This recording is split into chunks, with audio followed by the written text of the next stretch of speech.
नमस्कार दोस्तों, कैसे हैं आप लोग। 19 मई 2021 का वैसे तो एडिटोरियल डिस्कशन अपलोड हो गया है, लेकिन 3 और आर्टिकल्स थे और वो तीनों मुझे इंपॉर्टेंट लगे। मुझे लगा नहीं कि मुझे उनको स्किप करना चाहिए। तो इस रिस्पेक्ट में और 3 इंपॉर्टेंट आर्टिकल्स हैं जिनके बारे में आपसे बात करूंगा। एक तो है planning for future waves of the pandemic. यहाँ पे कुछ प्रैक्टिकल सॉल्यूशंस दे रखे हैं, खासकर वैक्सीनेशन के रिस्पेक्ट में जो सॉल्यूशंस यहाँ पे बताए गए हैं काफ़ी अच्छे लगे। तो इस पर्टिकुलर आर्टिकल को डिस्कस करेंगे। दूसरा जो आर्टिकल देखेंगे वो है आपका रीपॉलिटिसाइज अर्बन प्लानिंग। एक्चुअली में ये तमिलनाडु के रिस्पेक्ट में बात की गई है। ये बताया गया कि जब आज़ादी के बाद 1948 से तमिलनाडु में जिस प्रकार से अर्बन इंफ्रास्ट्रक्चर बनवाया गया और अब जिस प्रकार से बनवाया जा रहा है, कहीं ना कहीं अभी का जो प्रोसेस है वो गड़बड़ है। एक चीज होती है कि आप अर्बन इंफ्रास्ट्रक्चर को बनाने में पॉलिटिसाइजेशन लेके आ रहे हो, दूसरी चीज होती है कि आप मार्केट फोर्सेस के हिसाब से बना रहे हो। अभी मार्केट फोर्सेस के हिसाब से अगर आप इंफ्रास्ट्रक्चर बनाओगे तो जो लोग पे कर सकते हैं उस इंफ्रास्ट्रक्चर के लिए केवल वही पैसा देंगे। और अगर आप पॉलिटिकल पर्पज से बनाओगे तो कहीं ना कहीं आप वोट खींचने के लिए बनाओगे, लोगों की भलाई वाला एलिमेंट आ जाएगा। तो सिर्फ अमीरों के लिए नहीं, गरीबों के लिए भी बनेगा। इसीलिए अर्बन प्लानिंग में पॉलिटिसाइजेशन क्यों ज़रूरी होता है, तमिलनाडु के कंटेक्स्ट में बात की गई है। बट ये जो बातें हैं ना, ये पूरे इंडिया पे अप्लाई होती हैं, इसलिए इस आर्टिकल को डिस्कस करेंगे। और फिर बात करेंगे इंगेज विद यूएस प्रोग्रेसिव्स। देखिए, दो तबके हैं आपके यूएस की पॉलिटिक्स में, एक प्रोग्रेसिव तबका है, एक कंजर्वेटिव तबका है। डेमोक्रेट पार्टी, रिपब्लिकन पार्टी, इनके अंदर भी प्रोग्रेसिव तबका होता है, कंजर्वेटिव तबका होता है। प्रोग्रेसिव जो कि अपने थॉट प्रोसेस में थोड़ा फॉरवर्ड सोचता है, कंजर्वेटिव जो कहीं ना कहीं पुराने तरीके से जो एडमिनिस्ट्रेशन चल रहा है उस पर ही चलना चाहता है। अभी इन प्रोग्रेसिव्स में जो अमेरिकन है, इनकी इंडिया के साथ ज़्यादा बनती नहीं है। इसमें प्रमिला जयपाल है, रोहित खन्ना है। इनफैक्ट ये जो आपकी कमला हैरिस जी हैं, जो कि वाइस प्रेसिडेंट है जो बाइडेन के कैबिनेट में, ये भी इसी प्रोग्रेसिव लॉट को बिलोंग करती हैं। और इन प्रोग्रेसिव्स के साथ ज़्यादा बनती नहीं है इंडिया वालों के। आपको पता है कि प्रमिला जयपाल जयशंकर साहब के साथ किसी एक फॉरेन, मतलब कोई एक मीटिंग थी, हमारे जयशंकर साहब यूएस गए थे, मुझे एग्जैक्टली याद नहीं है। तो उस मीटिंग में प्रमिला जयपाल आने वाली थी। हमारे जयशंकर साहब को पता चल गया, और ये भी पता चल गया कि हो सकता है कश्मीर के मुद्दे को लेके प्रमिला जयपाल जयशंकर साहब से सवाल पूछें, तो जयशंकर साहब ने उस मीटिंग को स्किप कर दिया। तो इस रिस्पेक्ट में आप देखोगे कि ये जो प्रोग्रेसिव सेक्शन है ना डेमोक्रेटिक पार्टी का, खासकर जिसमें प्रमिला जयपाल, रोहित खन्ना और आपके कमला हैरिस जैसे लोग हैं, इनके साथ इंडियन जो लीडर्स हैं वो ज़्यादा बातचीत करना नहीं चाहते हैं। लेकिन यहाँ पे ट्रिप्स के वेवर को लेके इन्हीं प्रोग्रेसिव्स ने मदद की है। तो इन प्रोग्रेसिव्स के साथ लड़ाई करने के बजाय इनके साथ इंगेज करके मिलजुल के रहने में इंडिया का क्या फ़ायदा है, उसके रिस्पेक्ट में इस आर्टिकल में बात की गई है। तो इसको देखेंगे। तो बेसिकली ये 3 आर्टिकल्स हम लोग डिस्कस करने वाले हैं। आगे बढ़ने से पहले वही मेरा सेल्फ प्रमोशन, वीडियो पे लाइक का बटन, अगर अब तक इस वीडियो को शेयर नहीं किया कर दीजिए, चैनल को शेयर और सब्सक्राइब कर दीजिए, ज्वाइन बटन दबा के हेल्प कर सकते हैं। वीडियोस मैंने कौन कौन सी बनाई है उसके लिए मेरे चैनल हर्षित द्विवेदी एजुकेशन के प्लेलिस्ट सेक्शन में जाइए, वहाँ पे आपको अलग अलग टॉपिक्स जिस पे मैंने वीडियोस बना रखी हैं आपको दिख जाएंगी। इंस्टा पे फॉलो कर लीजिए। जो भी आपके डाउट्स हैं वो आप इंस्टाग्राम पे मैसेजेस के थ्रू भेज सकते हैं मुझे। अगर आपके डाउट्स बहुत जेन्युइन लगे तो मैं डिस्कस करूँगा। मैं ऐसे डाउट्स डिस्कस करता हूँ जिसमें आपका इंटरेस्ट हो और कहीं ना कहीं जो सबके यूज़ के हों। तो आप अपने डाउट्स भेजते रहो, अगर अभी नहीं तो आप जितने भी आपके दिमाग में मीनिंगफुल सवाल आते हैं भेजते रहो। सही लगा मैं ज़रूर डिस्कस करूँगा। और बात समझिए, सारे मैं डिस्कस कर नहीं सकता हूँ, तो अगर नहीं आ पा रहा है आपके डाउट का जवाब तो प्लीज़ थोड़ा सा डीमोरलाइज ना हो। और टेलीग्राम ग्रुप ज्वाइन कर लीजिए इस पर्टिकुलर लेक्चर की पीडीएफ के लिए और मेरे लेक्चर्स की नोटिफिकेशन के लिए। कुछ लोग पूछ रहे सर टेलीग्राम ग्रुप पे हम कैसे जाएं, तो आपको डिस्क्रिप्शन बॉक्स में टेलीग्राम ग्रुप का लिंक मिल जाएगा। तो भाई शुरू करते हैं। यहाँ पे India needs to enhance the surveillance system, vaccinate quickly and reprioritise health service. देखिए भाई, हमने मल्टीपल वेव्स ऑफ कोविड-19 के लिए प्लान नहीं किया। ये हमको कैसे पता चला? पहली वेव खत्म हुई, हम लोग अपने मज़े में आ गए। दूसरी वेव आनी थी, ये तय था। इंटरनेशनल एक्सपर्ट्स ने बोला था कि भाई दूसरी वेव आएगी, लेकिन लोगों ने ध्यान नहीं दिया। अब दूसरी वेव किस प्रकार का कहर बरपा रही है ये तो हम देख ही पा रहे हैं। इस रिस्पेक्ट में बहुत सारे लोग किसके ऊपर इल्ज़ाम लगा रहे हैं? मॉडलर्स के ऊपर इल्ज़ाम लगा रहे हैं। जो लोग मॉडल्स रिलीज़ करते हैं, बहुत सारे मॉडल्स नहीं रिलीज होते हैं आईसीएमआर के द्वारा, दूसरी मेडिकल एजेंसीज के द्वारा, कि भाई इस समय पे इतने केसेस आ सकते हैं, इतने लोगों के अंदर इम्यूनिटी आई। बात यह है कि आप मॉडलर्स के ऊपर गलती नहीं डाल सकते। मॉडलर्स फोरकास्टर्स होते हैं और वो प्रेजेंट डाटा के हिसाब से आगे के डाटा को प्रिडिक्ट करते हैं।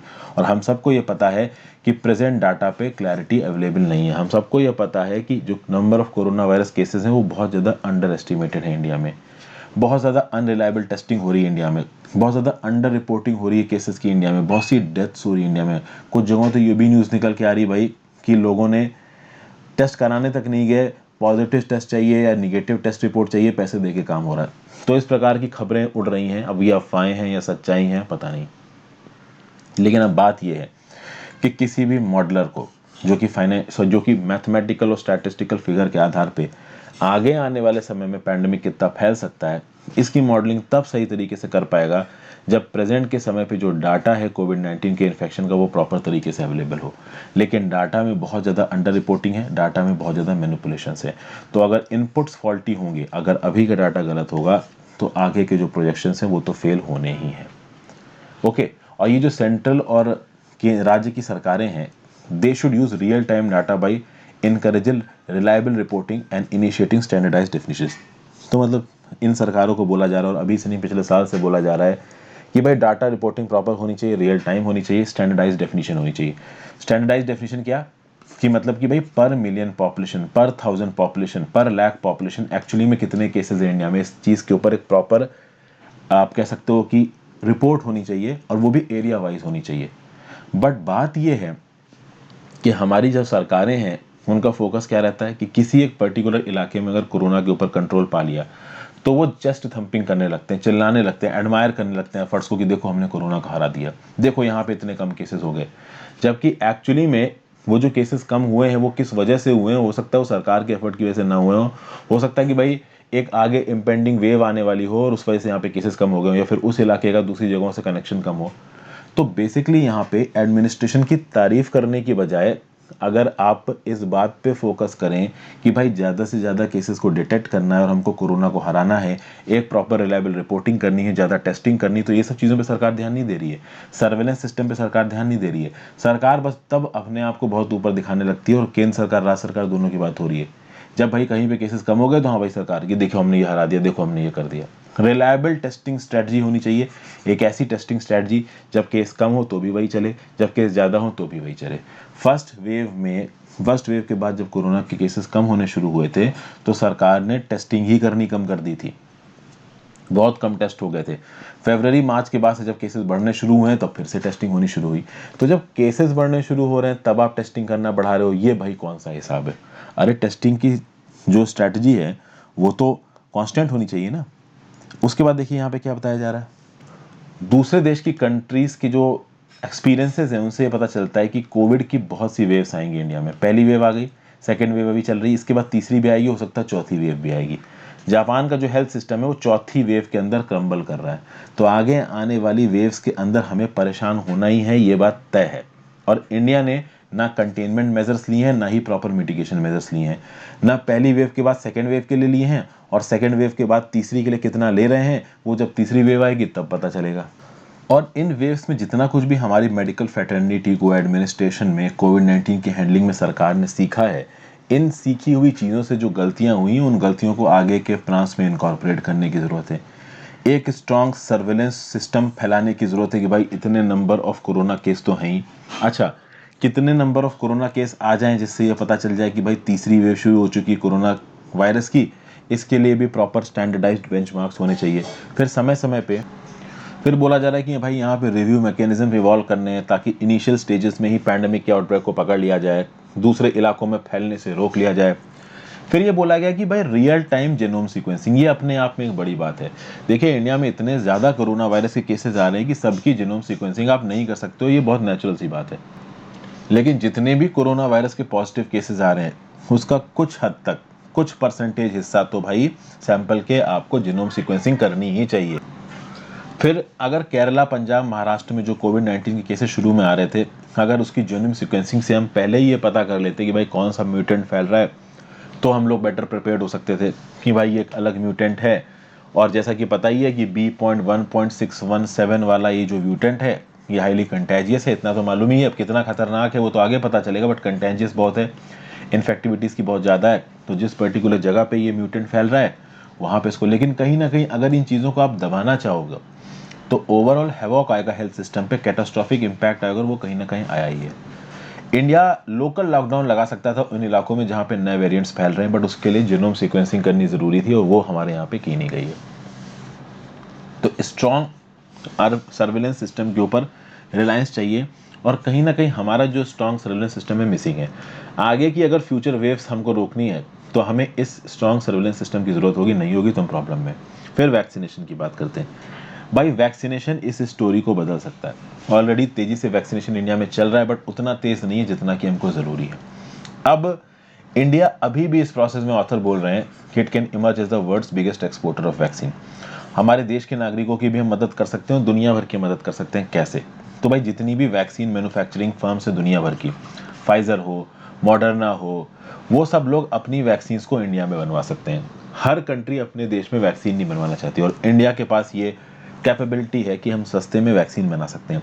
तो make in India collaboration programme के अंदर वो वैक्सीन इंडिया में बनाई जा सकती हैं, और एक फिक्स्ड कोटा में वो वैक्सीन एक्सपोर्ट करके उन कंट्रीज को दी जा सकती हैं, और कुछ परसेंट इंडिया में बेची जा सकती है। तो मान लीजिए कि फाइजर की वैक्सीन की प्रोडक्शन इंडिया में होती है, तो इस केस में अगर आप देखो 100 वैक्सीन मान लीजिए फाइजर की इंडिया में बनाई गई, अगर 90 भी आप एक्सपोर्ट कर देते हो, 10 भी इंडिया में रहती हैं, तो भी कुछ हद तक तो इंडिया में वैक्सीनेशन का प्रोसेस तेज होगा ना। तो इससे मेक इन इंडिया प्रोग्राम भी बढ़ेगा, हमारी सस्ती मैन्युफैक्चरिंग का फायदा इन फाइजर और मॉडर्ना जैसी वैक्सीन वालों को भी मिलेगा। और इन सब वैक्सीन के मैन्युफैक्चरिंग प्रोसेस को इंडिया में शुरू करने के लिए एक सिंगल विंडो क्लियरेंस लेके आ सकती है भारत सरकार। लेकिन मैं आपको एक बात बताऊं, अब फाइजर और मॉडर्ना को सस्ता भी पड़ेगा ना, तो भी वो अपनी वैक्सीन इंडिया में नहीं बनवाएंगी। मैं उसका रीजन बताता हूँ। इंडिया ट्रिप्स वेवर की बात कर रहा है वैक्सीन की। ट्रिप्स वेवर अगर मिल जाता है इंडिया को, तो इंडिया की फार्मास्यूटिकल कंपनी जेनरिक वर्जन, सस्ते वर्जन बना सकते हैं। मान लो ट्रिप्स वेवर नहीं मिलता है, और कल की डेट में सरकार पेटेंट एक्ट 1970 के अंदर कंपलसरी लाइसेंसिंग का रिजाम इंप्लीमेंट कर देती है।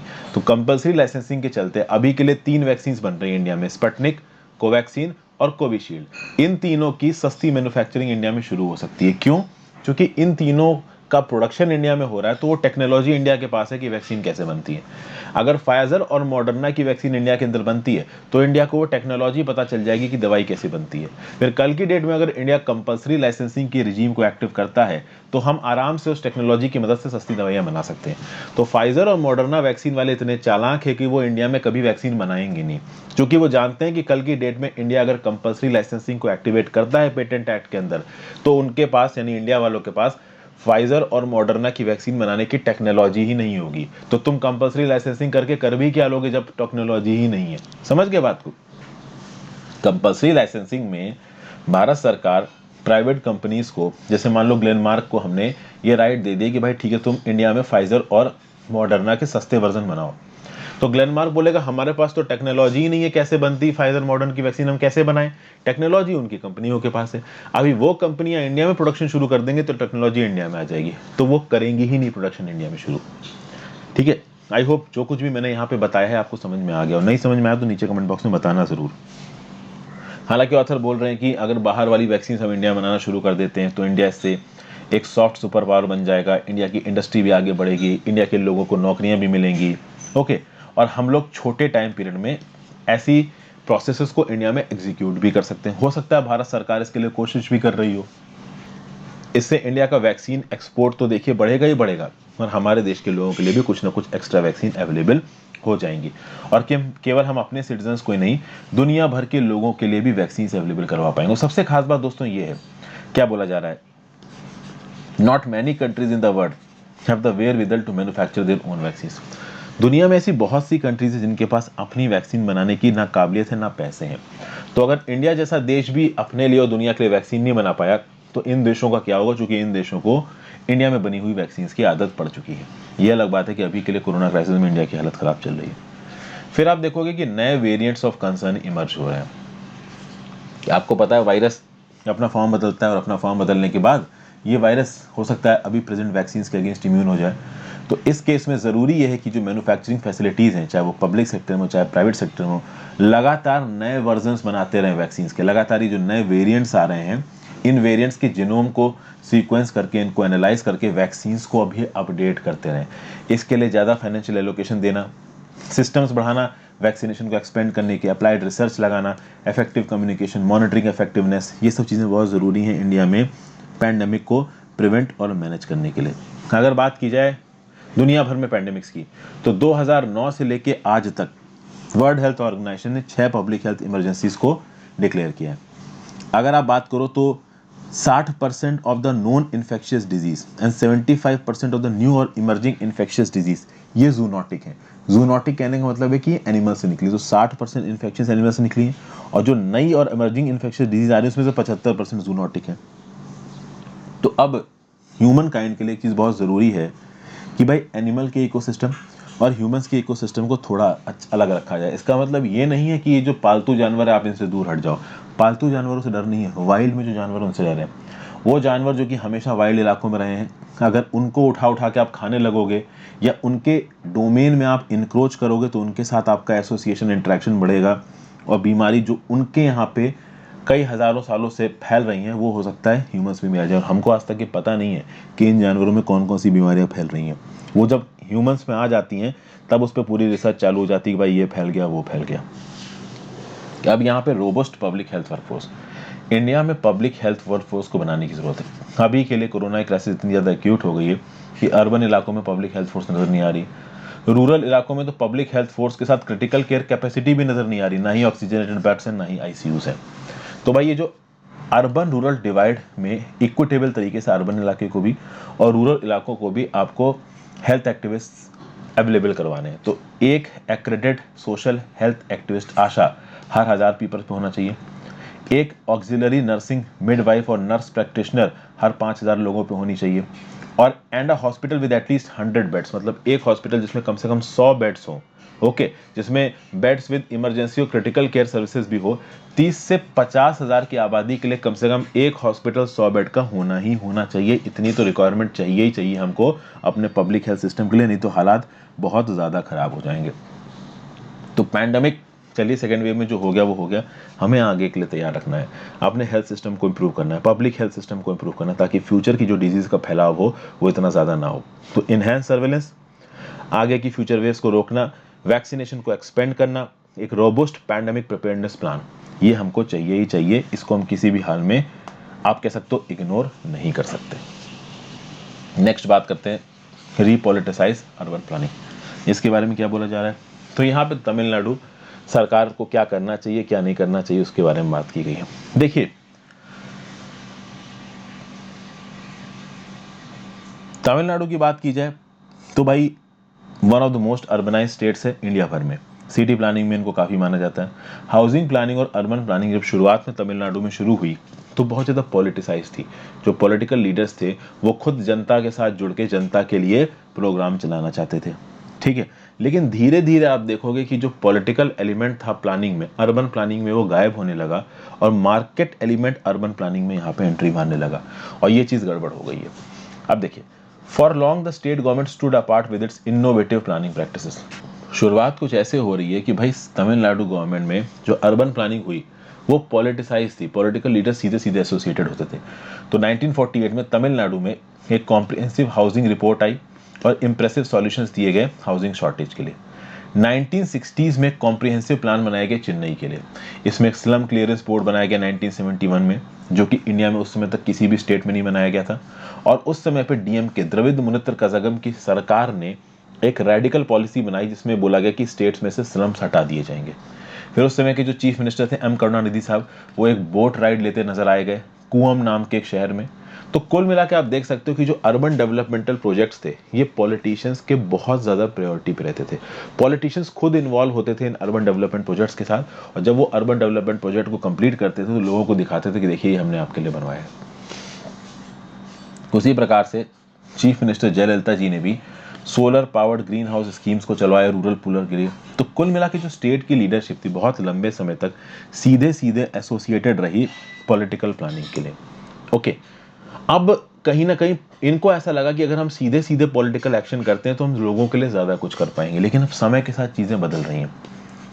पहले क्या हुआ कि प्लानिंग पॉलिटिसाइज होती थी, अब प्लानिंग डीपॉलिटिसाइज हो रही है। इसको एक टेक्निकल एक्सरसाइज दिखाया जा रहा है, एक ब्यूरोक्रेटिक एक्सरसाइज दिया जा रहा है। टेक्निकल एक्सरसाइज मतलब कि भाई प्लानिंग करनी है तो इस पर्टिकुलर चीज के लिए इतना लैंड दिया और इतना पैसा दिया, और ये जो लैंड और पैसा दिया जा रहा है ये मार्केट की फोर्सेस के हिसाब से दिया जा रहा है। पॉलिटिकल साइंटिस्ट मैथ्यू फ्लिंडर्स और जिम बलर क्या बोल रहे हैं, institutional and preference shaping tactics to achieve this. मतलब कि पहले क्या होता था कि कोई एक पॉलिटिकल मतलब कोई एक प्रोजेक्ट पूरा करना है, पब्लिक इंफ्रास्ट्रक्चर प्रोजेक्ट है, तो पॉलिटिशियन सीधे सीधे उसमें इन्वॉल्व होता था। बाद में बोला गया कि भाई पॉलिटिशियंस के इन्वॉल्वमेंट से बहुत करप्शन होता है, एक काम करिए, इंस्टीट्यूशंस बना दीजिए, कुछ पर्टिकुलर ब्यूरोक्रेट्स जो कि एक इंस्टीट्यूशंस को मैन कर रहे होंगे, भले वो सरकारी इंस्टीट्यूशन हो, और वो बिना किसी पॉलिटिकल इंटरफेरेंस के लॉन्ग टर्म प्लानिंग करेगा कि कैसे पब्लिक इंफ्रास्ट्रक्चर के प्रोजेक्ट्स बनाए जाए स्टेट के अंदर।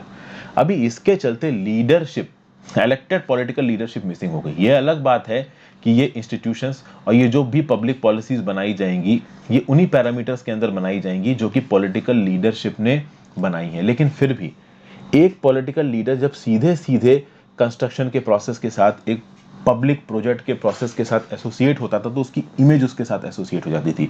बट अब ऐसा नहीं देखा जा रहा है। अब फ्लिंडर्स और बुलेट का ये बोलना है कि जो इंस्टीट्यूशंस हैं उन्होंने इस प्रकार का एक सेटअप बना दिया है कि किसी भी पब्लिक प्रोजेक्ट में जनता की राय लेना मुश्किल है। ठीक है, कोई भी पब्लिक डिस्कशन नहीं होता है। जब भी कोई एक्सपर्ट ड्रिवन एजेंडा, मतलब कि अपने पब्लिक प्रोजेक्ट बनाया तो उसमें जो कॉर्पोरेट्स हैं वो भी इन्वॉल्व हो रहे हैं। ठीक है, जिस जगह पे वो बन रहा है, जिस पर्टिकुलर पर्पस के लिए बन रहा है, ये देखा गया। पॉलिटिकल मॉडरेशन नहीं हो रहा है। अब समझिए बात को, एक्सपर्ट बेस्ड प्रोसेस जब होगा किसी भी पब्लिक प्रोजेक्ट को बनाने के लिए, तो सबसे पहले उस पब्लिक प्रोजेक्ट की फीजिबिलिटी देखी जाएगी। ये देखा जाएगा कि वो कितना पैसा कमा पाएगा। उसके लिए उसको मार्केट से एसोसिएट किया जाएगा। जब ऐसी चीज़ों को मार्केट से एसोसिएट किया जाएगा तो मार्केट में डोमिनेंट कौन है, जिनके पास परचेजिंग पावर, जो पैसा लगा सकते हैं चीज़ों में, तो ऑब्वियस ही बात है गरीब यहाँ पे इग्नोर हो जाएंगे। तो जो थ्योरिस्ट थे जो इस बात को बोलते थे कि डीपॉलिटिसाइज कर दोगे आप किसी सब्जेक्ट को तो एफिशिएंसी बढ़ जाएगी, तो भले एफिशिएंसी बढ़ जाए लेकिन वो टॉप क्लास को मदद करेगी, वो एलीट क्लासेस को मदद करेगी, वो पैसे वाले लोगों को मदद करेगी। और पॉलिटिशियंस जब किसी प्रोजेक्ट के साथ अपने आप को एसोसिएट करते थे तो ऑटोमेटिकली वो सबके लिए सोचते थे। इस रिस्पेक्ट में यहाँ पे एक एग्जाम्पल दिया जा रहा है, Tamil Nadu affordable housing and habitat policy 2020। ये डीपॉलिटिसाइज्ड प्लानिंग का एग्जाम्पल है। इसमें बहुत सारी एम्बिगिटी बताई गई है, ओपेकनेस बताई गई है, स्टेट का रोल यहाँ पे कम है। मार्केट टेक केयर करेगा लो इनकम हाउसिंग के लिए। अभी मार्केट लो इनकम हाउसिंग के लिए ध्यान ही क्यों देगा? देखिए, जब भी मार्केट लो इनकम हाउसिंग की बात कर रहा है तो सबसे पहले तो इस बात पे सिचुएशन क्लियर होनी चाहिए कि एक्चुअली में कितने गरीब लोग हैं उस समय पे देश में या उस समय पे स्टेट में। तो जब ये तमिलनाडु अफोर्डेबल अर्बन हाउसिंग और हैबिटेट पॉलिसी बनाई गई थी जिसमें ये बोला गया कि भाई लो इनकम हाउसिंग बनाई जाएगी स्टेट के गरीब लोगों के लिए, तो एक डाटा भी दिया जाना चाहिए कि कितने गरीब लोग हैं, कितनी लोगों की कितनी हाउस होल्ड इनकम है, कितना वो अफोर्ड कर सकते हैं हाउस के लिए, कितना हाउस का मार्केट रेट चल रहा है। इस बारे में कोई भी कंसोलिडेटेड रिपोर्ट यहाँ पे नहीं आई। इस पॉलिसी में ये भी नहीं बताया गया, it was silent on the number of house holds that can not afford the housing supplied by the market. तो मार्केट से जो घर मिल रहे हैं उसको कितने लोग अफोर्ड कर सकते हैं इसके बारे में भी नहीं बताया गया है इस पॉलिसी के अंदर। जबकि 1948 में जो रिपोर्ट आई थी उसमें एम्पेरिकल एविडेंस दिया था, ट्रांसपेरेंट असेसमेंट था, एक प्रॉपर पॉलिटिकल एजेंडा था और उसमें यह बताया गया कि भाई चेन्नई की जो 75% आबादी है वो लो इनकम ग्रुप को बिलोंग करती है, जो 50 रुपए से कम कमाती है एक महीने में, और जो कॉस्ट थी उस समय पे 1948 में घरों की वो 5,000 रुपया थी। तो ये जो 50 रुपए प्रति महीने से कम कमाने वाले लोग हैं ये 5,000 के घर अफोर्ड नहीं कर सकते। तो ये 1948 में बाकायदे एक रिपोर्ट के थ्रू बताया गया। क्या 2020 की जो पॉलिसी है जिसका नाम है Tamil Nadu affordable urban housing and habitat policy, क्या ये बताती है कि किसी एक पर्टिकुलर शहर में या किसी एक पर्टिकुलर स्टेट में कितने गरीब लोग हैं, अफोर्डेबल हाउसेस के दाम क्या हैं और क्या वो उस चीज़ को अफोर्ड कर सकते हैं?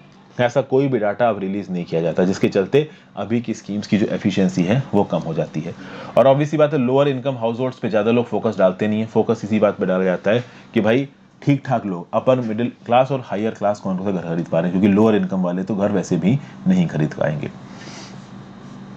1971 में इनफैक्ट जो तमिलनाडु की सरकार थी उसने खुद इस बात को एडमिट किया कि जो हाउसिंग बोर्ड बनाया गया था it has failed to deliver since it had diluted its mission by focusing on higher income group.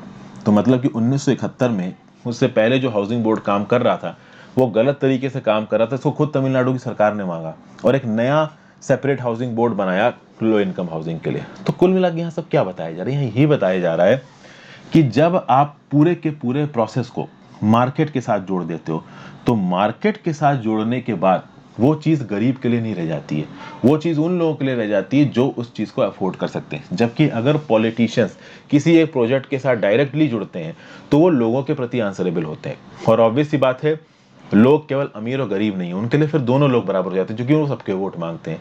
तो कुछ हद तक अगर आप इस अर्बन डेवलपमेंट के प्रोसेस को, अगर इंफ्रास्ट्रक्चर बिल्डिंग के प्रोसेस को आप पॉलिटिसाइज कर देते हो तो उसमें कुछ बुरा नहीं है, क्योंकि अगर आप इसको पॉलिटिसाइज करते हो तो भाई कहीं ना कहीं सरकार सीधे सीधे स्लम में रह रहे लोगों के साथ बात करने की कोशिश करेगी, लो इनकम वाले लोगों के साथ बात करने की कोशिश करेगी, किसी भी प्रोजेक्ट को चालू करने से पहले वाइडर कंसल्टेशन होगा, इंक्रीज्ड पॉलिटिकल इंटरफेरेंस होगा, तो कहीं ना कहीं एक अलग से कमेटी बनाई जाएगी कि भाई इन लोगों के लिए सस्ते घर कैसे बनाए जा सकते हैं। अभी के लिए जो हाउसिंग बोर्ड्स हैं वो जब कॉमर्शियल लेवल पे चले जाते हैं तो उसमें होता ही है कि जो बिल्कुल गरीब तबका है वो इग्नोर हो जाता है। तो यही बात यहाँ पे बताई जा रही है, और ये बात सिर्फ तमिलनाडु पे एप्लीकेबल नहीं है, पूरे देश पे एप्लीकेबल है। तो जितने आसान तरीके से हो सका है उतने आसान तरीके से इस आर्टिकल को एक्सप्लेन कर दिया। आज के आखिरी आर्टिकल चलते हैं, engage with US progressives, India should note that it was the progressive who pushed the US back to TRIPS waiver. क्या बताया जा रहा है यहाँ पे, सिंपल सा आर्टिकल है। अगर आप बात करो तो कोविड-19 से रिलेटेड टेक्नोलॉजीज को इंडिया और साउथ अफ्रीका ने बोला कि ट्रिप्स वेवर दे दो। अब सारी टेक्नोलॉजी को तो नहीं, बट यूएस ने बोला कि चलो भाई कोविड-19 की वैक्सीन के ट्रिप्स वेवर पे हम लोग सपोर्ट करेंगे, लेकिन किस प्रकार से सपोर्ट करेंगे इस बात पे क्लैरिटी नहीं है अभी, क्योंकि जब ट्रिप्स वेवर का एग्जैक्ट डॉक्यूमेंट आएगा उस डॉक्यूमेंट में क्या टर्म्स हैं क्या कंडीशंस, उसकी बात यहाँ पे करी जाएगी। न्यू दिल्ली को लग रहा है कि जो कॉम्प्रिहेंसिव ग्लोबल स्ट्रेटेजिक पार्टनरशिप है न्यू दिल्ली की यूएस के साथ, उसकी वजह से ऐसा हो गया, जबकि ऐसा नहीं है। बहुत लोगों का इसमें रोल है, business class, civil society, Indian American, इन सब ने कहीं ना कहीं यूएस की सरकार के ऊपर प्रेशर डाला है। और डेमोक्रेटिक पार्टी के अंदर ये जो प्रोग्रेसिव्स हैं, जिसमें प्रमिता जयपाल, रोहित खन्ना टाइप के लोग आते हैं, इन्होंने भी जो बाइडेन के ऊपर प्रेशर डाला है, तभी तो जो बाइडेन ने यहाँ पे प्रधानमंत्री मोदी जी को एश्योरेंस दी लेट अप्रैल में कि यूएस डिटरमिन्ड है इंडिया की मदद करने के लिए। यहाँ पे यूएस के रिस्पेक्ट में थोड़ी इंडिया में निगेटिव बातें भी चल रही थी। असल में यूएस की जो वाइस प्रेसिडेंट है कमाला हैरिस, भले ही इंडियन ओरिजिन की है, लेकिन कई बार उन्होंने इंडिया के अगेंस्ट में स्टेटमेंट्स दिए हैं। रिसेंटली कोविड की क्राइसिस को लेकर भी उन्होंने कुछ उल्टे सीधे स्टेटमेंट्स दे दिए, तो इंडियन एडमिनिस्ट्रेशन इससे नाराज हो गए, इंडियन लोग काफी नाराज हो गए।